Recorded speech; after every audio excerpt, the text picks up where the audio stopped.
ஏதோ படத்தில் ஹீரோவாக தான் நம்மளை கூப்பிட்றாரு, ரொம்ப நாளைக்கு அப்புறம் அண்ணன் சொல்லியிருக்காருன்னு நினச்சி படத்தில் நடிக்கிற வரைக்கும், வெளியில் பேட்டி கொடுக்கிற வரைக்கும் பாலாஜி சார் ஹீரோவாக நடிச்சிருக்காரு. அந்த படத்தில் கேரக்டர் பண்ணியிருக்கேன்னு தான் நான் நினச்சேன். நடித்ததும் அப்படித்தான் நினச்சி நடித்தேன். இப்போ தான் அண்ணன் சொல்கிறாரு வில்லன் கேரக்டர் ரித்திக் சார் நடிச்சிருக்காருன்னு சொல்லி. அது எனக்கு உடனே ஜிகர்தண்டா படம் ஞாபகம் வந்துருச்சு. அந்த படத்தில் கூட்டிகிட்டு போய் ஹீரோன்னு சொல்லிட்டு கடைசியில் காமெடியன் ஆக்கிட்ட மாதிரி ஆக்கிட்டாங்க. அந்த மாதிரி இருக்கு. இப்போ நாங்கள் உட்காந்து சிரிக்கிறதா அழுகிறதான்னு தெரியல. இப்போ தான் வெளியில் கூட கேட்டாங்க, சார் இந்த படத்தில் நீங்கள் வில்லனாக நடிச்சிருக்கலாம்னு. நோ ரித்தீஷ் வந்து எப்பயுமே வில்லனாக ஆக்ட் பண்ண மாட்டேன், நான் ஒரு ரியல் பொலிட்டிஷியனாக தான் நடிச்சிருக்கேன்னு வேற சொல்லிட்டு வந்தேன். முதல்ல உங்களை கூப்பிட்டு பேசுறது இப்படி ஆயிடுச்சு. இல்லை, இது வில்லன்ற ரோல் இல்லை அங்கிள். இல்லை நான் ஜாலிக்கு அண்ணன்ட்ட சொல்லி கூட ஒரு பயத்தில் தான் ஒரு கேரக்டராக அந்த படத்தில் அவங்க என்ன கொடுத்தாங்களோ அது என்னுடைய ரியல் கேரக்டர் தான். ஏன்னா அந்த படத்தில் அவர் வச்சு செய்வார்னு தெரியும், ஆனால் இந்தளவுக்கு செஞ்சுருப்பாருன்னு நான் என்கிட்ட பாலாஜி சார் சொன்னார், படம் பார்க்க வாங்க அப்படின்னாரு. இல்லை சார், நான் எந்த படத்தையும் தேட்டரில் போய் மக்களோட கூட்டமாக தான் உட்காந்து பார்ப்பேன். அது நான் நடித்த படமாக இருந்தாலும் நான் முன்னாடி ப்ரிவியூ ஷோ வரமாட்டேன்னு சொல்லியிருந்தேன் சார்கிட்ட. எப்படி வச்சு செஞ்சாலும் உங்களோட பார்த்து நான் என்ஜாய் பண்ண ரெடி ஆகிட்டேன். இப்போ கேட்கலாம் சார். இதில் வந்து ஒரு விளக்கம் கொடுக்க ஒன்று பாலாஜி சார் வந்து முதல்ல படத்துக்கு எல்கேஜின்னு பேர் வச்சுட்டு எங்களை கூப்பிட்டு முதல்ல எங்கள் ப்ரொடியூசரை உட்கார வச்சுருந்தாரு. அண்ணன் இப்படி உட்காந்துருந்தார். ஸ்கூலில் இந்த நம்ம அண்ணாச்சி ஒரு ப்ரோக்ராம் நடத்துவார்ல, காமெடி சன் டிவியில். சொல்லுங்க. அதில் உட்கார வச்ச மாதிரி எங்கள் எல்லாரையும் கூப்பிட்டு உட்கார வைக்கிறது. ஒரு எல்கேஜி ஸ்டூடெண்ட் மாதிரி உட்கார வச்சு கேள்வி கேட்டீங்க. அண்ணனும் என்னோட அப்பாவுடைய ஆசை முதல்ல ஆரம்பித்து பெரிய படங்கள்லாம் பண்ணிக்கிட்டு இருக்கேன், அதில் முதல்ல இந்த படத்தை நான் ரிலீஸ் பண்ணுறேன்னாரு. எதுக்குமே பேசிக் எல்கேஜி தான்.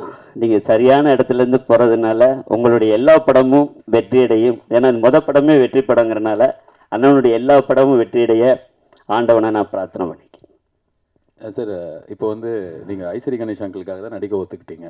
கண்டிப்பாக. ஒரு 7-8 இயர்ஸாக வந்து நடிக்கிற ஆக்டிவாக இல்லை வேணாம் அந்த மாதிரி இதாக டிசைட் பண்ணியிருந்தீங்க. நீங்கள் அவருக்காக ஒத்துக்கிட்டாலும் அதுக்கப்புறம் வந்து துருதுருன்னு ஒரு பையன், என்னடா இந்த பையன் செம்மையாக வேலை செய்கிறான்னு ஒரு பையனை பார்த்து நீங்கள் வியந்தீங்க, அவன் மேலே காதல் கொண்டீங்க.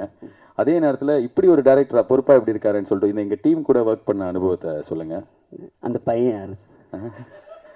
அந்த பையன் வந்து உண்மையிலேயே நான் பாலாஜியை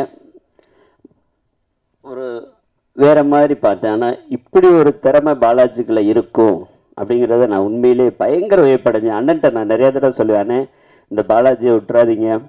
சினிமாவில் வந்து பாலாஜிட்டையும் சொல்லியிருக்கேன், அந்த காலத்தில் ப்ரொடியூசர்ஸ் எல்லாருமே, தயாரிப்பாளர் ஒரு பணம் போடுறவங்க எல்லாருமே ரவிக்குமார் சாரை வச்சு படம் எடுக்கணும்னு ஆசைப்படுவாங்க. ஏன்னா கரெக்டான டயத்தில் முடிச்சு கொடுப்பாரு, எப்படியாவது படத்தை சக்ஸஸ் பண்ணிடுவார் அப்படிங்கிற நம்பிக்கை ரவிக்குமார் சார் மேலே இருக்கும் ஒரு தயாரிப்பாளருக்கு.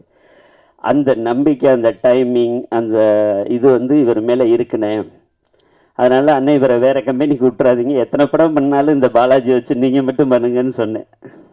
அந்தளவுக்கு உண்மையிலே ஆக்டிவாக ஒவ்வொரு சீனும் ரசித்து டைரக்டர் சார் எடுக்கும்போதும் அவர் கூடவே இருந்து, அவர் சீன் மட்டும் பண்ணாமல் டைரக்டர் கூட மொத்தமாக உட்காந்து அவர் கூட ஒரு ஃப்ரெண்டாக, நட்பா, அண்ணனா, தம்பியா கூடவே இருந்து 2 பேரும் சேர்ந்து டைரக்டர் அவங்களும் ஒர்க் பண்ணது எனக்கு ரொம்ப சந்தோஷமாக இருந்துச்சு. இந்த டீம் தயாரிப்பாளரை காப்பாற்றிடும் அப்படிங்கிற நம்பிக்கை இருந்துச்சு. Super sir. அண்ட் நான் எங்கள் சைட்லேருந்து வந்து ஐஸ்வரி கணேஷ் எங்களுக்கு சொன்னேன், அதே மாதிரி எல்லாருக்குமே ஒரு வேர்ட் கொடுத்துருந்தேன் இந்த படத்தில்.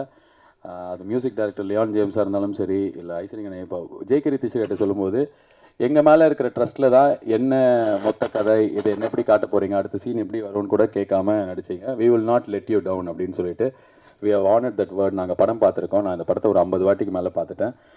நிஜ வாழ்க்கையில் எப்படி உங்களை எல்லோரும் வியந்து பார்க்குறாங்களோ அந்த மாதிரி தான் இந்த படத்துலேயும் உங்களை காமிச்சிருக்கோம்.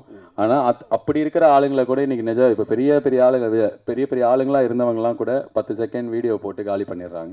கண்டிப்பாக. ஸோ அதுதான் இன்றைக்கி உலகமாக இருக்குது. ஸோ அந்த ரியாலிட்டியை எடுத்து காட்டுறதுக்கு ஒரு பெரிய தலைவர் தேவைப்பட்டார், அது நீங்களாக இருந்தீங்க. அண்ட் உங்களோட ரிலேஷன்ஷிப், இந்த படத்தில் உங்களோட ரோல், இதெல்லாம் கிடச்சது எங்களுக்கு பெரிய பாக்கியம். Thank you sir. Thank you so much. Thank you. நன்றி.